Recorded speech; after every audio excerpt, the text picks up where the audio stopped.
여러분 안녕하십니까? 여수 MBC 뉴스투데이입니다. 6.3 대선을 한 달여 앞두고 각 당별로 최종 후보가 결정되거나 결정을 앞두고 있습니다. 지역 소멸 위기 속 차기 정부는 호남광역 발전을 위한 청사진을 제시해야 한다는 목소리가 커지고 있습니다. 유민호 기자입니다. 한 달여 앞으로 다가온 제21대 대선. 각 정당의 대선 후보 선출도 마무리 단계에 접어들고 있습니다. 더불어민주당은 이재명 후보가 본선행을 확정했고 국민의힘 후보는 다음 달 3일 결정됩니다. 후보들이 전국을 돌며 지역 발전 공약을 내놓는 가운데 광주 전남 전북을 아우르는 호남 광역 공약이 필요하다는 주장이 나옵니다. 지역 소멸 위기 속 과거 정부의 균형 발전에서 소외된 호남의 상황이 심각하다는 이유입니다. 호남 각 권역이 경쟁하듯 따로 목소리를 내는 것이 아니라 차기 정부의 하나된 요구를 하자는 겁니다. 광주 전남 전북연구원과 대혁신 호남 포럼 등은 호남 공약 발표회를 열고 구체적인 청사진을 제시했습니다. 윤석열 대통령 탄핵 후 새 연구기관은 여러 차례 협의를 거쳐 지역별 핵심 공약 5개와 3개 부문 호남 광역 공약을 선정했습니다.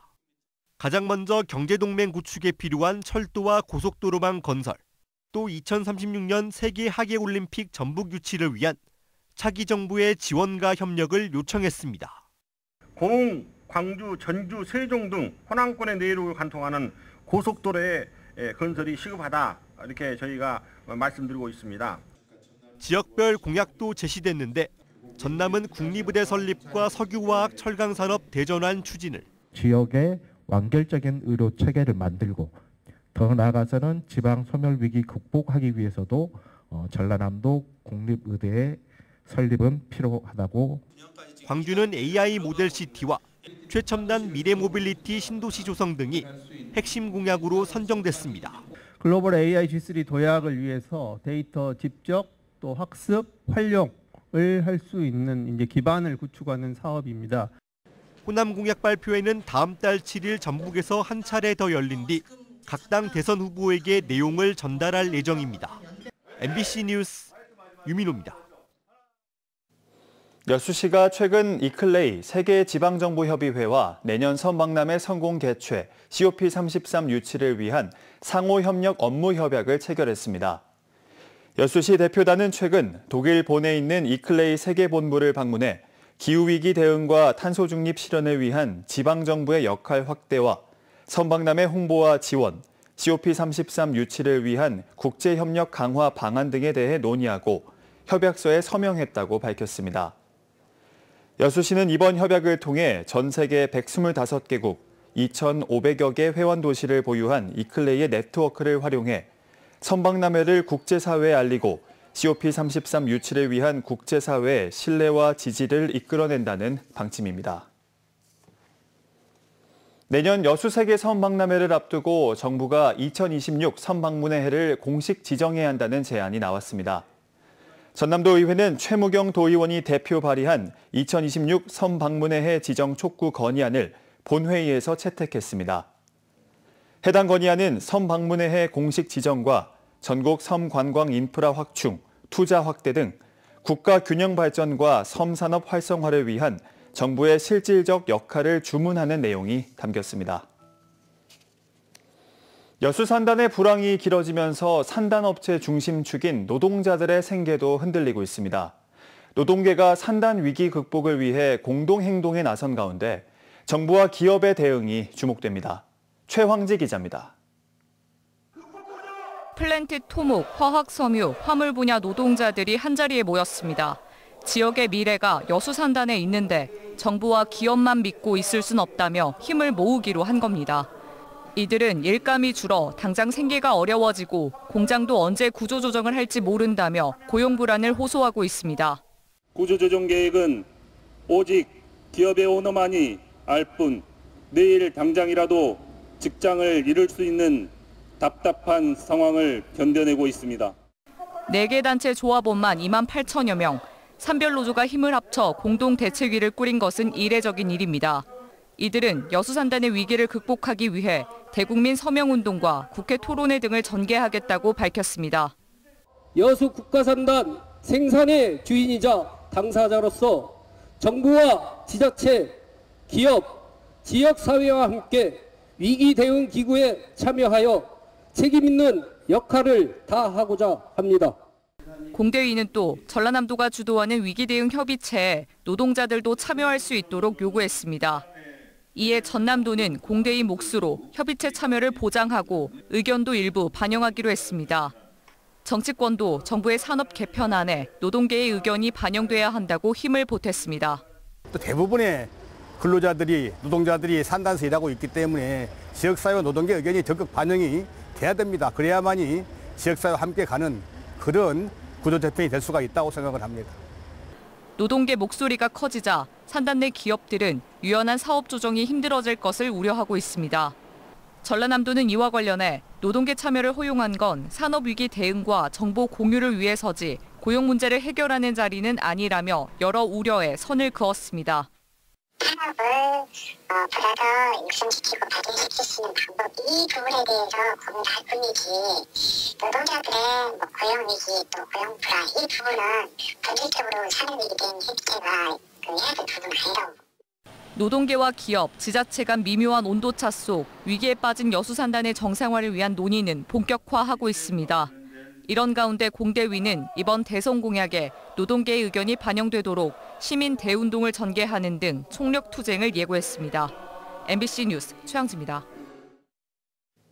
최근 불거진 이마트 순천점 직장 내 괴롭힘 문제가 해결 수순을 밟고 있습니다. 마트노조 이마트 지부 순천지회는 마트 측이 가해자로 지목된 관리자를 다른 지점으로 발령 내기로 했으며 점장은 전 직원에게 공개 사과할 예정이라고 밝혔습니다. 또 앞으로 교육을 비롯한 재발 방지 대책을 마련하기로 했습니다.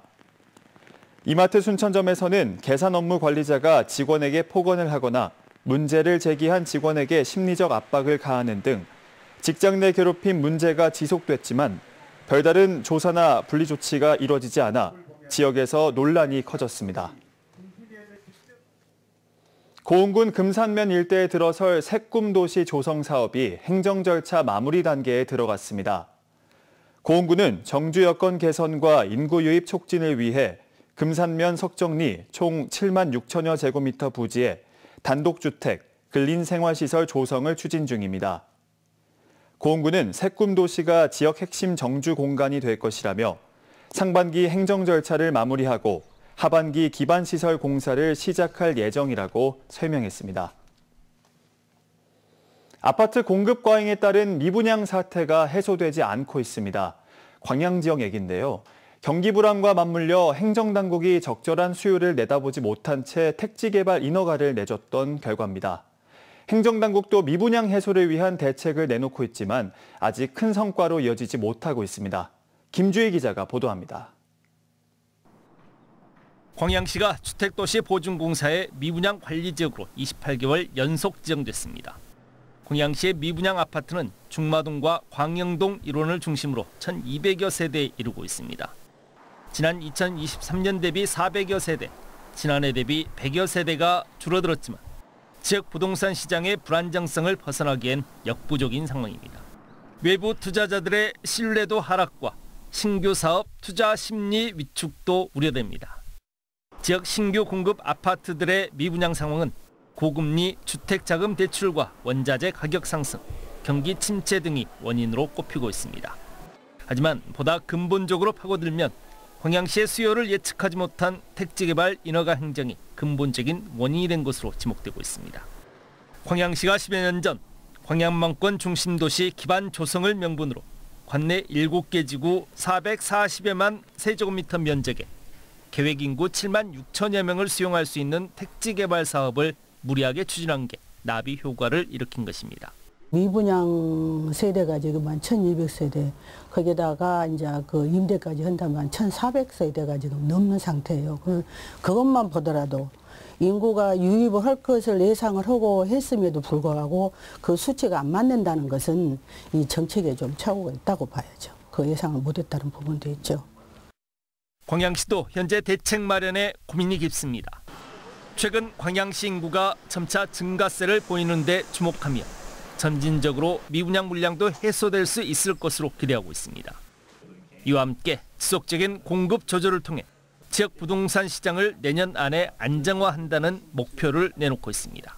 저희가 이제 공급 조절 중에 있고 실질적으로 2023년 이후에는 극히 일부분에 대해서만 신규 사업 계획 승인을 내주고 있고, 또한 그 착공 예정인 단지에 대해서도 착공 시기를 좀 건설 경기가 좀 안정화되는 이후까지 좀 조율 중에 있는 상황입니다.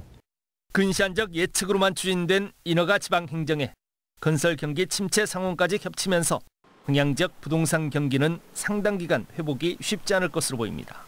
MBC 뉴스 김주희입니다. 광양 백운산 치유의 숲이 지역의 대표 산림복지공간으로 자리매김하고 있습니다.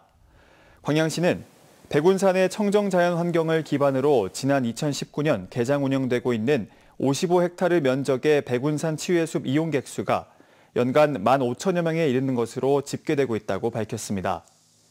특히 치유숲길과 치유정원 등 시설과 함께 맞춤형 산림치유 프로그램을 연중 운영해 다양한 계층의 지역민들이 건강과 정서적 안정을 찾는 지역 대표 산림복지공간으로 각광받고 있습니다.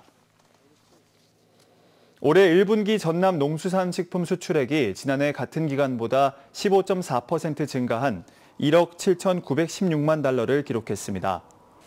품목별로는 수산물 수출이 1억 2,051만 달러로 전체의 67%를 차지한 가운데 지난해보다 21.3% 늘었고, 김이 9,540만 달러로 단일 품목으로는 압도적인 비중을 차지했습니다.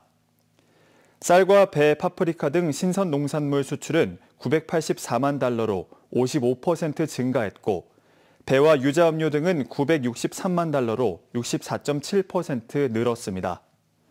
시군별로는 목포시가 3,124만 달러로 43.5% 증가하며 농수산식품 수출 1위를 기록했습니다. 기아 타이거즈가 김도영 선수의 복귀로 상위권 반등의 신호탄을 쏘아 올렸습니다. 김도영 선수는 돈이살이라는 자신의 애칭처럼 슈퍼스타다운 퍼포먼스를 그대로 보여줬습니다. 한신구 기자의 보도입니다. 부상 복귀 이후 첫 타석에서 적시타를 때리고 다음 날엔 우측 담장을 그대로 넘겨버리고, 김도영 선수가 기아와 팬들이 애타게 기다렸던 이유를 그대로 보여주며 존재 가치를 증명했습니다.